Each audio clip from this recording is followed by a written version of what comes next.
அனைவருக்கும் வணக்கம். என் லைஃப்பில் இந்த மாதிரி ஒரு பெயின்ஃபுல்லான ஒரு சுச்சுவேஷனை நான் ஃபேஸ் பண்ணதே கிடையாது. மனசு முழுக்க வலி வலி மட்டும்தான். இந்த சுற்றுப்பயணத்தில் என்னென்ன மக்கள் பார்க்க வராங்க, அதுக்கு ஒரே ஒரு காரணம் தான் அவங்க என் மேலே வச்சிருக்கிற அன்பும் பாசம். அந்த அன்புக்கும் பாசத்துக்கும் நான் எப்பவும் கடமைப்பட்டிருக்கிறேன்.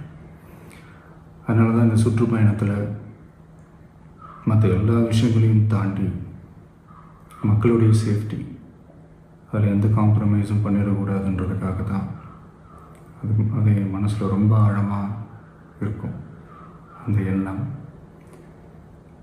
அதனால தான் இந்த அரசியல் காரணங்கள் எல்லாத்தையும் தவிர்த்துட்டு ஒதுக்கி வச்சுட்டு மக்களோடைய சேஃப்டி மட்டும் மைண்டில் வச்சுக்கிட்டு அதுக்கான இடங்களை சூஸ் பண்ணுறது, அதுக்கான இடங்களை பார்த்து பர்மிஷன் கேட்குறது, போலீஸ் டிபார்ட்மெண்ட்டில் அதை ரிக்வெஸ்ட் பண்ணி கேட்போம். ஆனால் நடக்கக்கூடாதது நடந்துருச்சு.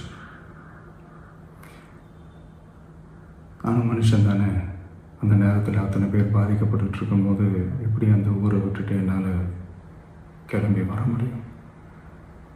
நான் திரும்ப அங்கே போகணும்னு இருந்துச்சுன்னா அதை ஒரு காரணம் காட்டி அங்கே வேறு சில பதட்டமான சுச்சுவேஷன்ஸ், வேறு சில அசம்பாவிதங்கள் அந்த மாதிரி எதுவும் நடந்துடக்கூடாதுன்றதுக்காக தான் நான் அவாய்ட் பண்ணேன். இந்த நேரத்தில் சொந்தங்களை இழந்து தவிக்கிற அத்தனை குடும்பங்களுக்கும் என்னுடைய ஆழ்ந்த இரங்கலை தெரிவிச்சுக்கிறேன். எனக்கு தெரியும், என்ன சொன்னாலும் இது ஈடையாகாதுன்னு எனக்கு தெரியும். ஹாஸ்பிட்டலில் ட்ரீட் பண்ணிகிட்ருக்கிற எல்லாருமே சீக்கிரமாக க்யூர் ஆகி வரணுன்றதை இந்த நேரத்தில் நான் வேண்டிக்கிறேன்.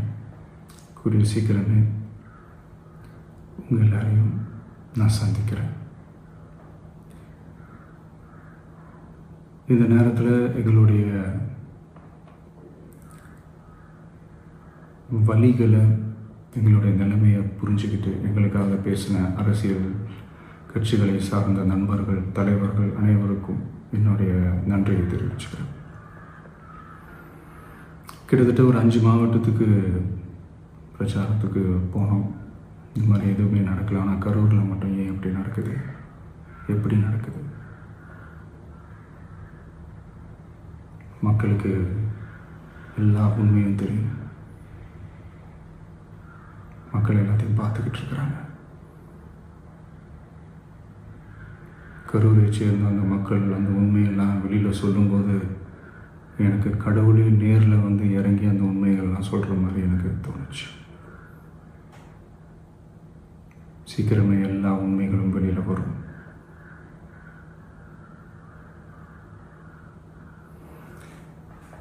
எங்களுக்கு தரப்பட்ட இடத்துல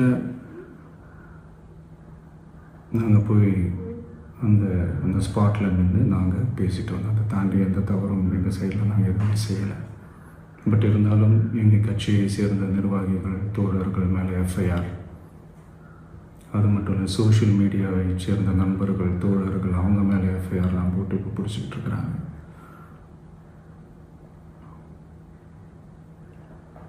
சிஎம் சார், உங்களுக்கு ஏதாவது இந்த பழி வாங்கணும் அப்படின்ற எண்ணம் ஏதாவது இருந்துச்சுன்னா என்ன வேணாலும் பண்ணுங்க.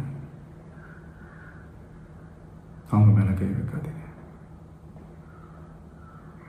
நான் ஒன்று வீட்டில் இருப்பேன், இல்லை நான் ஆஃபீஸில் இருப்பேன். என்ன வேணாலும் செய்யுங்க. நண்பர்களே, தோழர்களே,